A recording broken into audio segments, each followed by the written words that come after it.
Welcome to the IVM Podcast Network.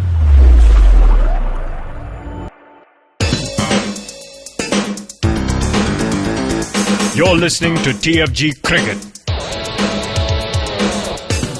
Good morning, everyone. This is Nikhil here. Welcome to the TFG Fantasy Cricket Podcast. Yeah, we are back with the BBL action. There is lot to look out for not lot to look out for in this match, but as per fantasy, every match is very important. We are talking about Brisbane Heat versus Melbourne Stars.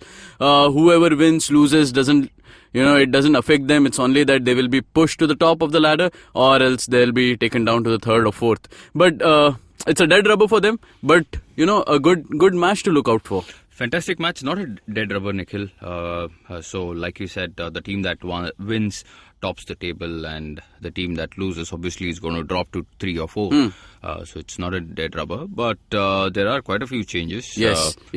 McCullum. Yes, that's McCullum right. is out. Great shame that Brendan McCullum won't be leading the Brisbane Heat. He was obviously suspended because of slow rate and all that. I'm not a big believer in suspending marquee players, especially guys like McCullum, Chris Gayle, Andre Russell and all. These guys are your crowd pullers. You don't want to make them, sit on the bench, and then obviously the fans are going to be angry. We have already seen a lot of stuff written on the social media, how the Big Bash committee has been slammed, and it's not great. But let's not get too much into politics, and they have their own set of rules and regulations. But yes, Brendan McCullum will miss this match, and Joe Burns will be the captain. Okay. The other big news obviously is Chris Lynn will not be playing this match. He has been toggling between the Australian team and Brisbane Heat, and in my opinion, look, he's been the best. I think he's suffering some neck injury. Yeah, he's got some neck injury. He's been the best batsman in this year's Big Bash, no doubt about it. But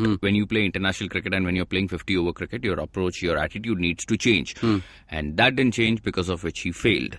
So I don't know if he's going to be a part of the Australian team for the remaining 2 ODIs. But what I can tell you is he's not going to be playing this match. But looking at the squad of Brisbane Heat, it looks like a depleted squad without McCullum. It is quite a depleted team because you don't have Chris Lynn, you don't have Brendan McCullum. The batting, the firepower is gone. Suddenly, the back is broken, and you have replacements. I think in Joe Burns, you have Alex Doolan is coming in.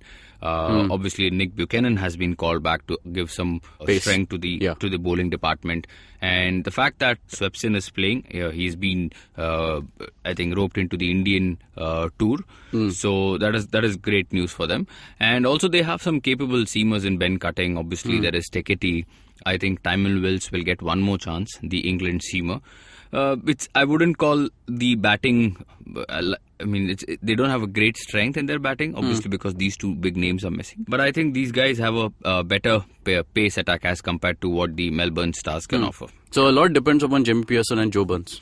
Jamie Pearson will open, and I think Joe Burns will also open. Earlier, Nikhil, 2 years, 3 years back, there were a few guys who used to regularly open for the Brisbane Heat. Obviously, McCullum was there. Chris Lynn used to bat middle order. But there were two guys I would like to point out. One is Peter Forrest, and the other is Joe Burns. These guys were regular openers, and they did wonderfully well. The other name I want to mention here is Nathan Drayden. I think he'll be floating in the middle order, and that's where it is very dangerous. I feel he needs to be promoted up number 4, given the fact that these two won't be playing. So we'll see how it goes. Okay, looking at the Melbourne Stars, I think Adam Zampa is coming back. Adam Zampa is coming back. Yes, he was in the team. Unfortunately, didn't play the first 2 ODIs at all.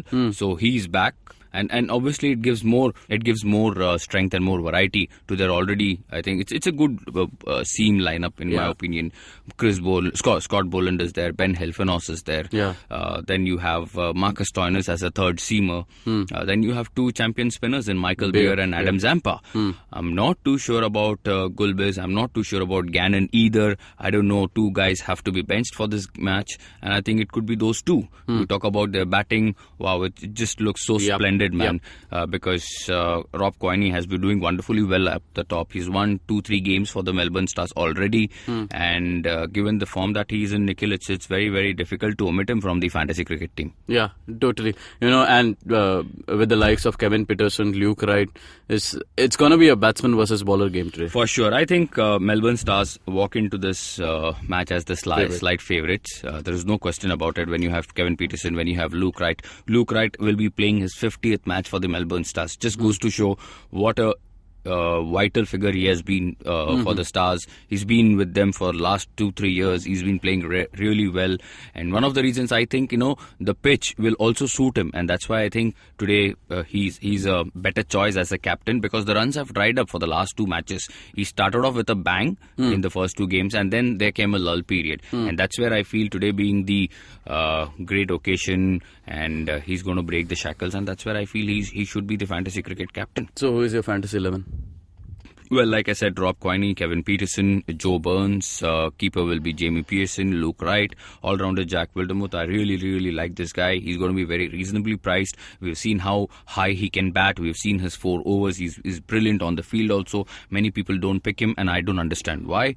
You talk about the bowlers. Obviously, there is Ben Hilfenos, Scott Boland, Mark Steketee, then the other all-rounder in Marcus Stoinis. So that's our fantasy 11. Captain, vice captain, obviously I've picked Luke Wright as the captain and Jack Wildermuth as the vice captain. Okay. Yeah. So that was a BBL wrap up. Now we are going to talk about a different tournament that is happening in Desert. Yeah. A Desert T20 Championship. Very briefly, Vivek, just talk about how this tournament has been till now for you. It's been going well. Obviously, there were a lot of challenges, and we'll continue to encounter many of them going ahead in the next 2-3 days, because it's a week tournament. We are having 2-3 matches per day. There is no preview. There is no reports from the camp. We don't know the probable 11, who's going to be benched, who's going to be playing. Like we discovered in the, I think, Afghanistan versus UAE match. The champion 2 bowlers were rested for whatever reason, nobody knows. But we started off on a positive note. The first 2 matches, that is Saturday, Sunday, double headers, we had all our playing 11, and which was a challenge in itself. It's never easy. You do your research, you do your analysis, but at the end of the day, it all depends on the captain and the coach of the respective teams. So you do your best. We have been doing our best, and thank you guys for writing to us. Yes. These pleasant messages always encourages us, motivates us further. So, and I understand there could be a stutter somewhere, because at the end of the day, we are trying to attain 100% accuracy, but it's not always possible for whatever reasons. I'm sure you will also understand with your experience. So bear with us when we slightly stumble, and do shower us with all the praises when we take you up the ladder. Yep. So today we are looking at which match? Now we are looking at Ireland versus I think it's Namibia.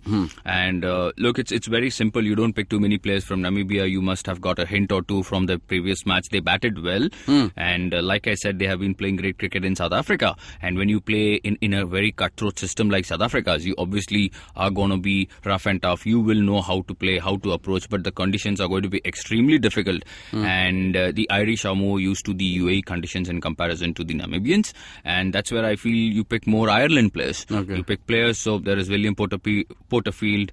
I don't pick William Porterfield in all the matches. I'm picking him here because he might open. Even if he doesn't open, Nikhil, I feel given the attack that Namibia has, this guy has chances of scoring. He can do that. Paul Sterling obviously is going to be my captain, who, as we know, can go hammer and tongs in the power play. There is Kevin O'Brien. I'll pick 3 spinners in Jack Mulder, George Dockrell, and Andy McBride. With I don't know. You could go for somebody like Gary Wilson also as your keeper. Then you have 4 players from. People will not take Zen Green this time. I don't know, man. I think wrong placements by a lot of these fantasy cricket portals. You can't blame them also, Nikhil. Everybody is confused. Nobody knows who belongs to which category, what role is somebody going to play, and all this is decided like we know. And in T20, anybody can do anything. Classic case of Ben Dunk, somebody who can bowl, bat, keep, captain. I mean, it's very, very difficult to predict and analyze. And that's where I feel coming back to 4 players from the Namibian team. Obviously, you pick Cyril Berger, the captain. You pick Gerard Erasmus as a batsman. You pick 2 more guys. I think JJ Coetzee did very well. I think he was the top scorer as a batsman. And in bowling there was Freiling. And Freiling is a very typical South African name. He's one of those guys who's going to bowl seam up, and you pick him as well. So that completes our fantasy cricket team for the clash between Namibia and Ireland. And once again, I repeat, our captain is going to be Paul Sterling, and vice captain will be Kevin O'Brien. Okay, guys, that was your wrap up for today's fantasy cricket matches. You can read read more articles on our website, thefangarage.com. You can follow us on Twitter at TFG Fantasy 11 and on Facebook as Fantasy Pundit. You can listen to this podcast on IndusVox Media, iTunes, SoundCloud, and Audio Boom, and of course YouTube. Subscribe to us, like, comment, share. Till then, keep hunting and earn more money. Thank you.